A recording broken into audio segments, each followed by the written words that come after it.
Shalom shalom mwese abakunzi bankunda ijambo n'umunezero mwinshi gusubira gukorera Imana kuri runo rubuga n'umunezero mwinshi gusubira kubakira. Imana ibagirire neza, Imana ibaha umugisha. Ndongeye kubaha ikaze, ndongeye kubabwira ngo mwahisemwo neza. Yesu abaha umugisha. Abashasha ndabahaye ikaze. Amazina yanje ni Karine Bera, baranyizigiye shira mbere. N'umunezero kubakira hano, nukuri mwahisemwo neza kandi ntimuzovyicuza. Yesu abagirire neza. Ndongeye kubashimira mwebwe mwese munsengera, mwebwe mwese mufise ku mutima iki gikorwa. Imana ibibahembere kandi ibibahera umugisha mwinshi. Nongeye kubashimira mwebwe mwese musangiza ubutumwa abandi. Imana ibahezagire. Hari abantu basangiza ubutumwa abandi, hari abantu n'ukuri tuvugana ubutumwa. Mwe ndabita aba partner, mwe turavugana ubutumwa. Yesu abaha umugisha kubwo gusangiza message abandi. Muba muriko murakora ikintu gikomeye cyane gose. Uri mushasha canke wowe usanzwe nkurikirana mugabo utaragira subscribe, please do subscribe. Urashobora gufyonda kuri s'abonner kugira ngo ubutumwa busohotse ucuronka message yuko bwasohotse, hanyuma ubukurikirane wongera ubusangize n'abandi. Yesu abahezagire mwese. Ndongeye kubaha ikaze, ndongeye kubabwira ngo n'umunezero mwinshi kuba hano, n'umunezero mwinshi gusubira kuza kuvuga ivy'Imana. Haleluya. Amajambo y'Imana nashaka dusangire uno munsi n'amajambo ari mu gitabo ca kabiri c'Abami, gice ca 5 kuva ku murongo wa mbere gushika kuri 16. Umutwe w'ijambo uravuga ngo Elisa akiza Namani imibembe. Ngo Namani umukuru w'ingabo z'umwami w'i Siriya yaratonye kuri shebuja, kandi yari umunyacubahiro kuko ari we Uhoraho yaha intsinzi bigatuma Abasiriya banesha. Yari umuhizi w'inkomezi ariko yari umunyamibembe. Kandi Abasiriya bari baragiye kunyaga ari bitero. Muri uko kunyaga bafata mpiri umwigeme mutoya mu gihugu c'Abisirayeli, araheza ashumbira muka Namani.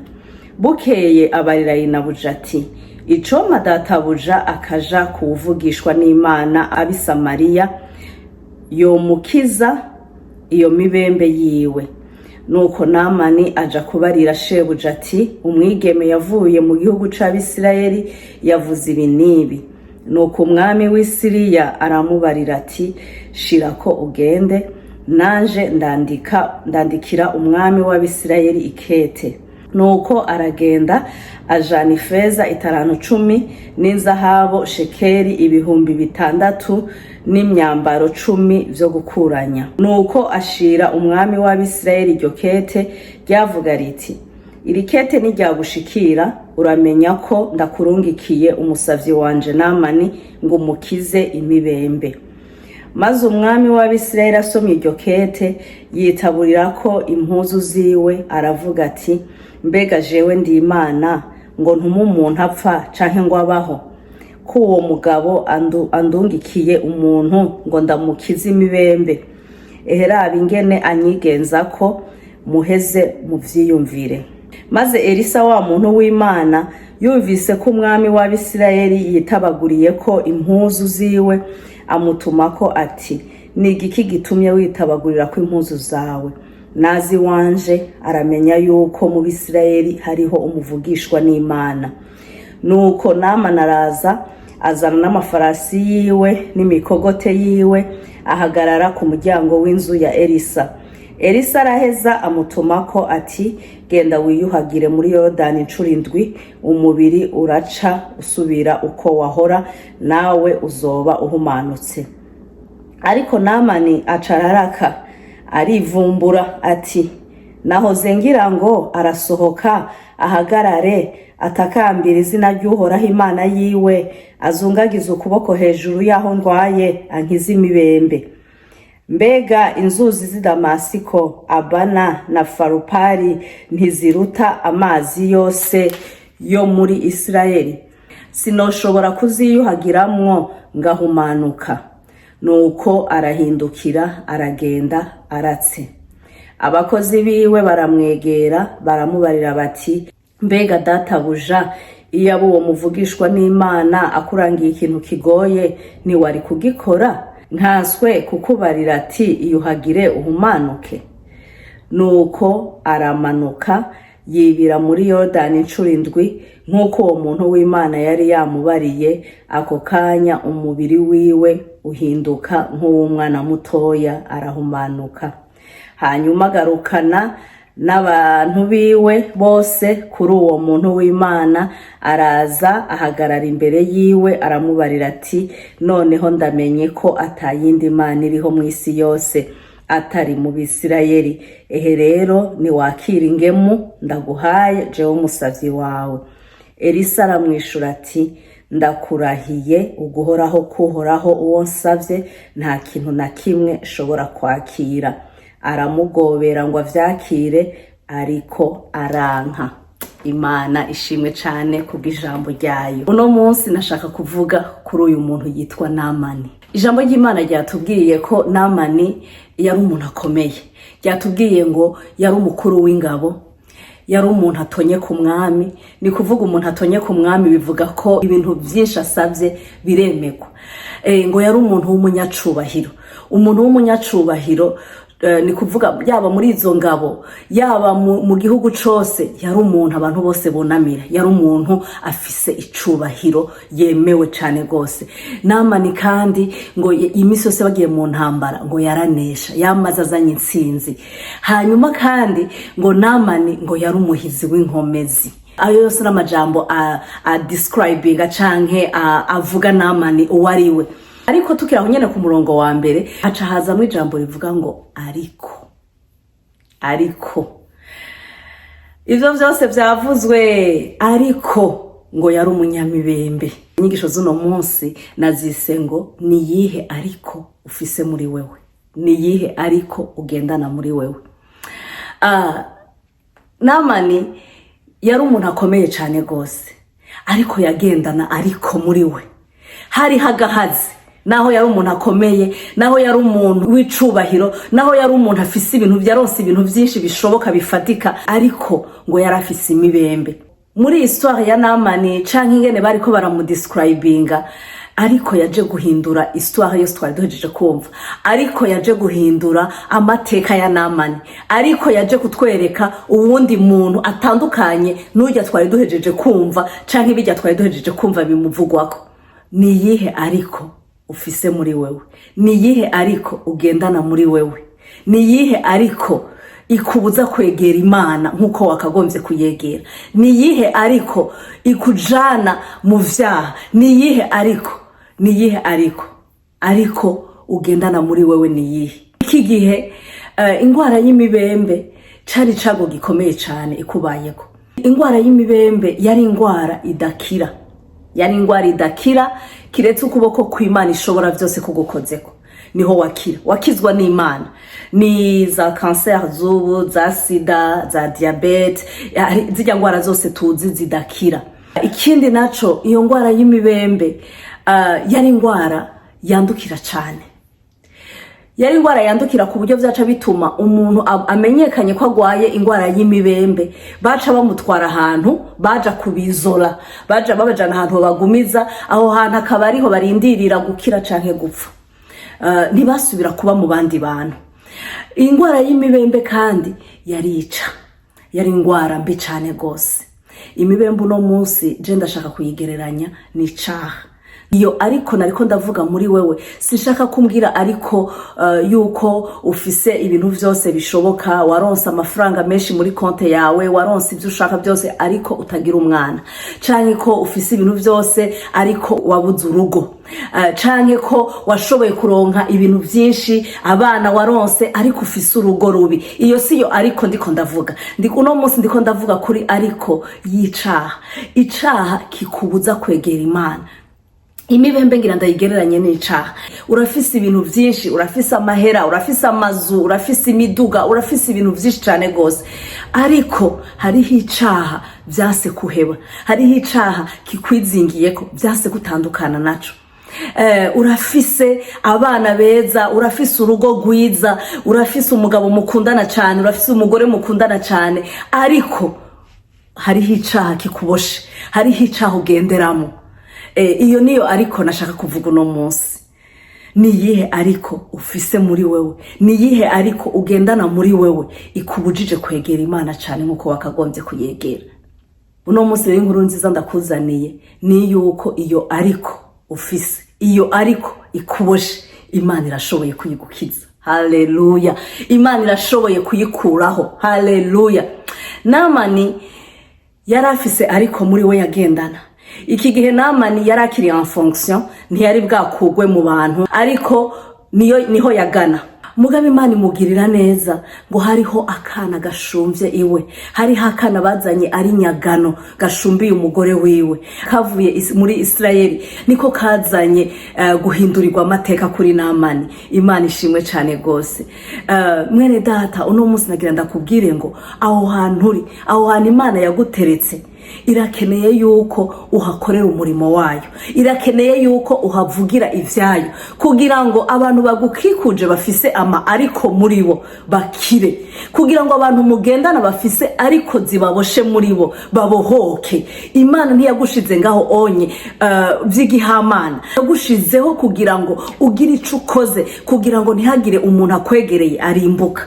Uyu mwana rero mutoyi, ijambo ry'Imana ryavuze ngo umwana w'umwigeme mutoya be yari yavuye muri Israeli.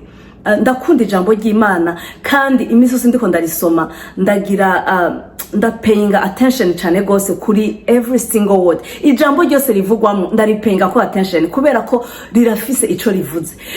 Uyu mwana w'umwigeme bavuze ngo ni umwana w'umwigeme mutoya. Nca nibuka Yesu ariko aravuga muri Matayo 19:14 ngo nimureke abana batoyi baza hondi, ngo kuko ubwami bw'Imana ari ubwo bameze batyo. Yesu kugira ngo avuge gutyo ni kubera yarazi ko abana batoyi barera mu mutwe, abana batoyi hari ibintu batarinda kwiyumvira. Uyu mwana w'umwigeme yari yazanwa ari umu esclave, yaba ari umuntu w'umugabo canke umugore yatandukanijwe n'umuryango wiwe, yari kumuraba akavuga ati ni kwica ahubwo na gose, kubera ko nubundi warantandukanije n'abandi, warantandukanije nabo nkunda, waranzanye ungira umuja wawe. Umwana mutoya atarinda kugira ivyo vyiyumviro, ataraba intérêt personnel yiwe, ntabwo yaravye ibimuraba, ntabwo yarababajwe nuko bamutandukanije n'abavyeyi biwe canke abavukana. We yavuze ati ndakeneye ko databuja akira, naho afise iyo mibembe, naho yanzanye nk'umu esclave, ndakeneye ko akiri iyo mibembe. Umwana mutoyi agirira impuhwe Namani. Haleluya. I wish ko bari baravuze ingene uyu mwana yari yitwa basi. I wish ko uyu mwana yari kuvugwa ko vyinshi. Yazanye impinduka mu buzima bwa Namani, yamuhinduriye amateka.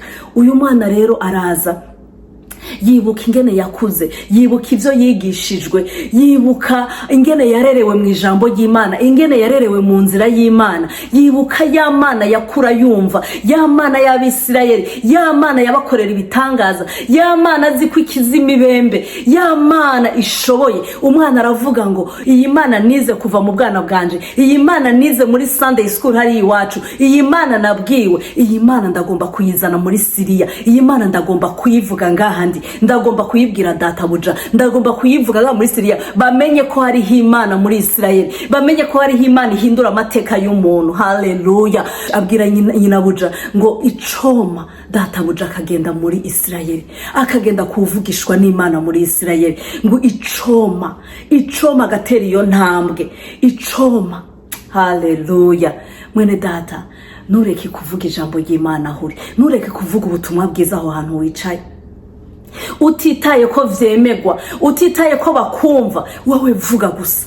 Ico si gikorwa cawe, kubibemeza, kubibatahuza si gikorwa cawe, we gusa vuga, we babwira Imana ishoboye. Uwo muntu ariko arakubwira ko bamutoye ingwara idakira, we mubwire ko Imana wizeye ishoboye, we mubwire ko Imana usenga ishoboye. Uwo muntu ariko arakubwira yuko urugo rwiwe rwasambutse rutagikize, ko atavyizigira kirufise ko, we mubwire yuko hariho ivyizigiro, we mubwire yuko hariho Imana ihindura ibihe. Haleluya. Mubwire uti atitaye yuko yovyemera canke atovyemera, ico si igikorwa cawe. Imana niyo izoheza ikamwumvisha, Imana niyo izoheza ikamwemeza. Uyu mwana nta majambo menshi yavuze, yabwiye inabuja gusa ati icoma databuja, akagenda kuvugishwa n'Imana iwacu. Yogaruka atamibemba afise, yogaruka yakize. Uwo mwana avuga, atanga iyo message iri simple gutyo onye. Inabuja nawe abishikiriza umutware wiwe, amaze kubimushikiriza Namani, Imana ikora umurimo muri we. Imana iramwemeza ko ivyo bintu uwo mwana avuze ari byo. Nkiri ngaha narimvire kuri Namani, ndavuga mbe Namani umuntu twumvise ko akunda ameze, umuntu w'umuhizi w'inkomezi, umuntu w'umunyacubahiro bose batinya, umuntu akomeye, umuntu atonye ku mwami, umuntu ariwe komanda w'ingabo zose zo muri Siriya. Uyo muntu ni gute ijambo ry'akana gatoyi kakaja yavanye muri Isirayeli ryari kugira ico rikoze muri we atari Imana rikoze? Ni gute iryo jambo ryari kumunyiganyiza atari ubushobozi bw'Imana buriherekeje? Wowe rero ntureke kuvuga, vuga ivyo uzovuga, ubushobozi bw'Imana buzobiherekeza buvyemeze buri kurabibwira, maze yizera Imana yawe, yizera Imana usenga, maze ace bugufi, Imana imugirire neza. Haleluya, Imana ishimwe cyane gose. Uri ngaho kubw'umugambi w'Imana. Imana yagushize aho onye muri office kubw'umugambi wayo. Imana yagushize aho muri ugo rugo kubw'umugambi wayo. Imana yagushize muri iyo quartier ubamo kubw'umugambi wayo. Imana yagushize muri ico gihugu urimo kubw'umugambi wayo. Ntabwo Imana yihenze mu kugira kuremere muri uwo muryango urimo. Ntabwo Imana yihenze kugira ngo iguhe uwo mufasha mu bana. Imana ntiyihenze. Imana yagushizeho kubw'umugambi wayo. Irakeneye yo kugira ico ukora. Imana yari yazanye uyu mwana mu rugo kwa Namani kubw'umugambi wayo. Yari ikeneye kwiyerekana muri Siriya. Abantu bo muri Siriya basenga ibigirwamana. Abantu bo muri Siriya ntibari bazi Imana ikiza. Ntibari bazi ko Imana ishoboye gukiza umunyabibembe. Abantu bo muri Siriya ntibari bazi yuko muri Isirayeli hari Imana. Ariko Imana yari yazanye uwo mwana w'umukobwa kugira ngo no muri Siriya hagaragaze ubushobozi bwayo. Haleluya, Imana ishimwe cyane gose. Mwene data, uri ngaho kubw'umugambi w'Imana, gira ico ukoze kubw'icubahiro c'Imana. Namani aragenda ku mwami we w'Abisirayeli kugira ngo akire. Aragenda ajanye urwandiko, agenda ajanye ingabire, amafeza, amazahabu, imyambaro myiza, kugira ngo aca bihereza uwo muntu aza gutuma akira imibembe. Aragiye ashitse ku mwami wo mu Bisirayeli, ashitseyo umwami bimutera ubwoba, kubera Abasiriya barabatera ubwoba cyane. Byari bihugu bibanyi, ariko bari babatinya gose kuko barakunda kubatera. Ico gihe Abisirayeli bari baravuye ku Mana, Imana reka ca ibateza abansi babo kandi gahinsinza abansi babo kugira ngo ibahane. Umwami w'Abisirayeli yumva ubwoba, aravuga ati iyi ni yindi ntambara igiribe, iki ni kindi gitero kugira kimbeko. Aragira ubwoba, aratinya, atangura kwitaburira kw'impuzu, aravuga ngo je ndapfuye, je ivyanje biraheze, ukusuku nyigenzako, iyi sindi ntambara ariko ararondera, ibi si bindi vyago agomba kunteza, uyu muntu andondera kwiki. Arabwira abantu ati mumbwire ico ariko arandondera. Umwami yitabagurira kw'impuzu, ariko umuvugishwa n'Imana, umukozi w'Imana nzima Elisa aravuga ngo kubera iki witaburira kw'impuzu, dufise Imana ikomeye. Kubera iki witabagurira kw'impuzu, muri Isirayeli hari Imana. Ambwira ngo murungiki wanje ndamwereke ko muri Isirayeli hari Imana. Murungiki wanje ndamwereke ko muri Isirayeli dufise Imana. Mwene data, uwo muntu agutumbera kugira ko acitse intege, uwo muntu agutumbera kugira ko atavyizigira gifise, mubwire ko ufise Imana nzima, mubwire ko ufise Imana ishoboye, mubwire ko ufise Imana yo kwizerwa, mubwire ko ufise Imana ishobora kumuhindurira amateka. Haleluya. Namani acagenda kwa Elisa. Aragenda kwa Elisa, ashitseyo Elisa ntiyaja no kumuraba. Elisa mutumako. I love this man of God. Naramukunze Elisa mutumako, aramubwira ngo genda mumubwire ngo ja muri Yorodani widimbikeyo incuro indwi ngo uravayo wakize. Ayo makuru ashikiriye Namani yibuka ca cubahiro ciwe. Namani yibuka bwa burebure bwiwe, nibaza ko yaranabufise. Namani yibuka za nkomezi. Namani yibuka ingene ari umuntu anyiganyiza Siriya. Namani ari yibuka, aravuga ati what? Uyu mugabo kwagayana. Aravuga ati uyu muntu arasuzuguye kweli. Jewe ni cubahiro canje. Mbega jewe arananzi, arazi condi. Acatangura kwibuka inzuzi ziwabo zisa neza, Yorodani yaramubwiye kujamo, kari gato kakongera kakaba akantu gacafuye. Namani yibuka inzuzi ziwawe, atangura no kuzotondagura, aravuga ngo ni gute adashobora kumbwira ati tumugenda muri ziriya nzuzi ziwanyu aba ari zuza kogamo hanyuma uraheze uhumanuka. Ni gute ashobora kumbwira jewe ngende, jewe umuntu nkanje Namani, jewe umuntu w'umunyenkomezi, jewe umuntu akomeye, mbega ntazi ko ari je meruka no kubatsinda, meruka no kunyaga abantu iwabo nkabatwara kubagira abaje hari iwacu. Ni gute ashobora kumbwira je ngo nje muri Yorodani? Pride iramudugana. Nari nzi yuko acaza akahamagara Imana yiwe ishobora vyose, akandambika kwibiganza, akavuga ngo Namani urakize mu izina ry'Imana nzima, urakize. Nari nzi yuko acaza akandambika kwibiganza, akansengera ngakira.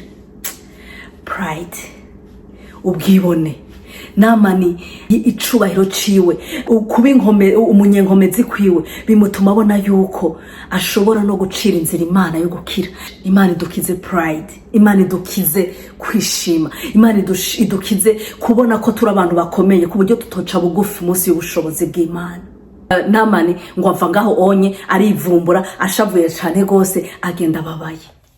Imana idufashe cyane gose.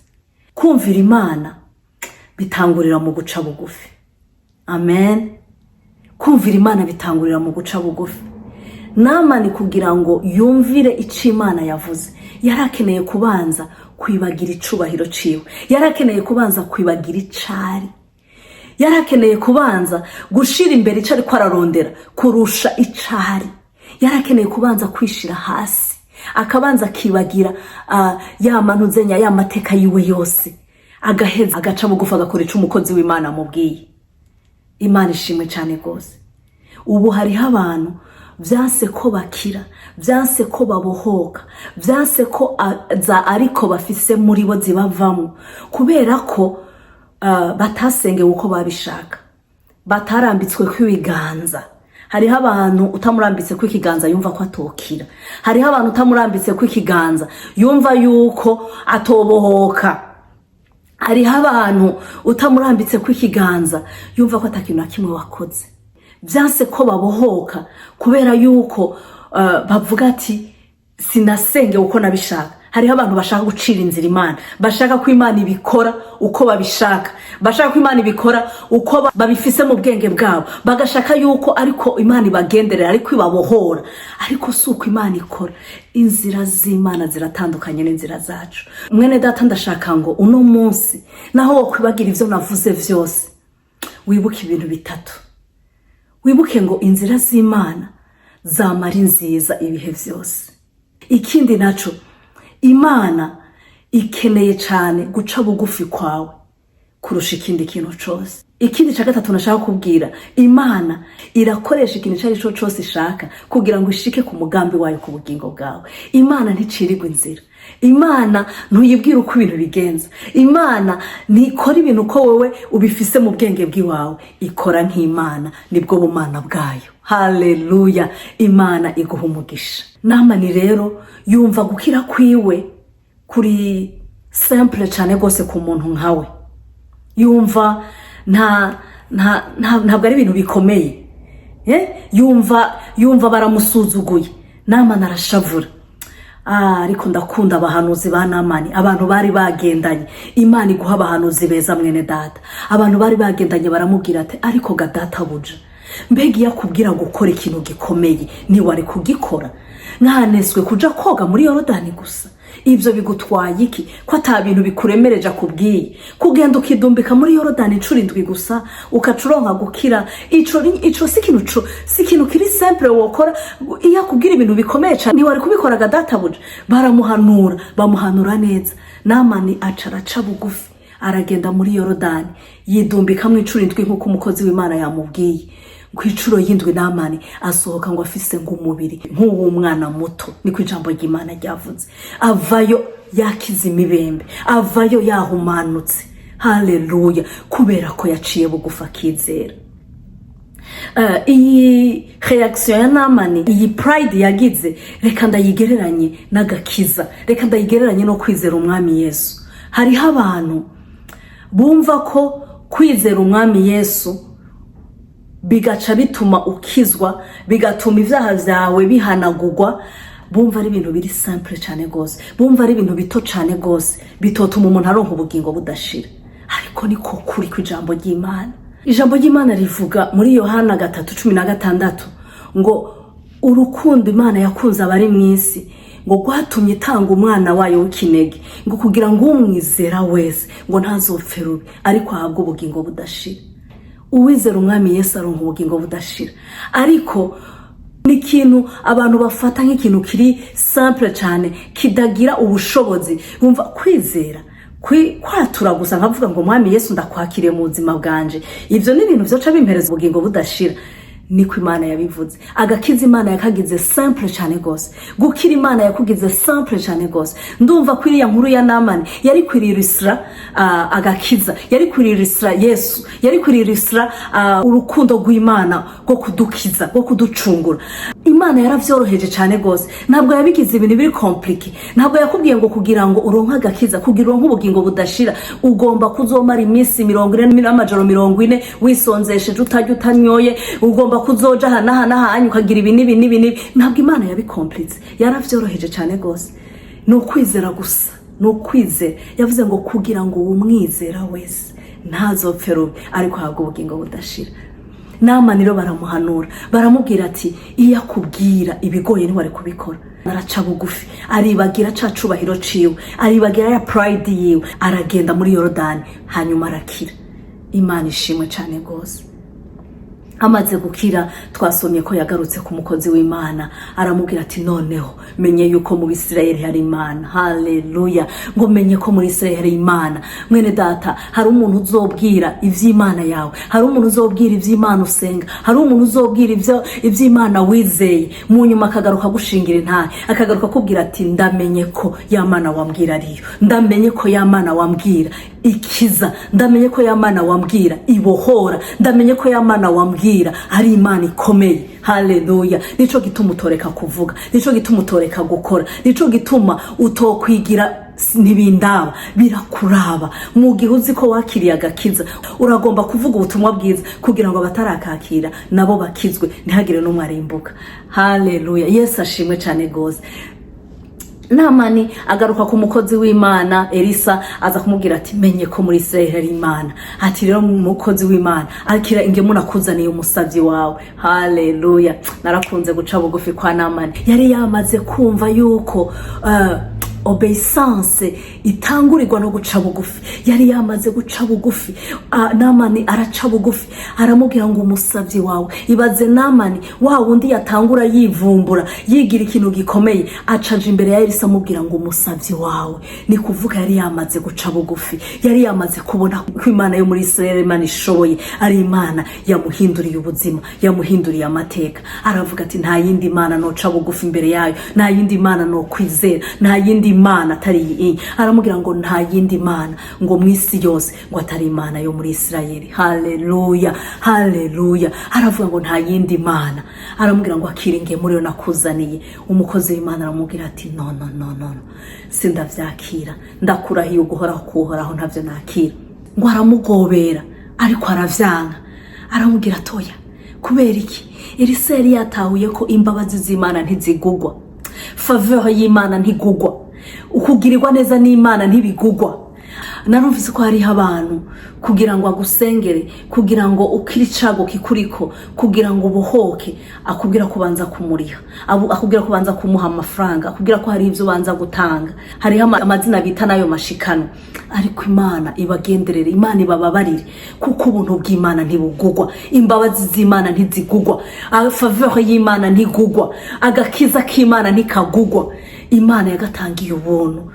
Elisa aravuga ngo ntabwo ndiha, nta bintu na bimwe by'ibiguzi umpereza, jewe nakoze igikorwa c'Imana, nakoreye Imana, nashatse gukoreka ko muri Israeli hari Imana, nashatse kubwira ko hari Imana ikiza, nashatse kubwira ko hari Imana ibuhora. None Imana yabikoze, ni witahira amahoro, Imana yagukijije.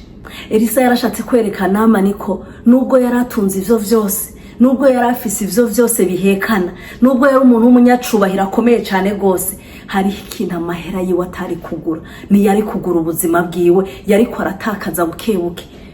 iyo mibembe yagenda irakura mu minsi yari kuca kugwa mu bantu, mu minsi yari kuca agenda kuba izore mu bandi banyamibembe, mu minsi yari gutakaza ca cubahiro ciwe, mu minsi yari gutakaza bwa butunzi bwiwe, yari kubitakaza vyose. Ariko Elisa aramubwira ati oya nayo nakira, kugira ngo amwereke ko hariho ibintu bitagugwa kuri wa munsi w'iherezo imbere y'Imana.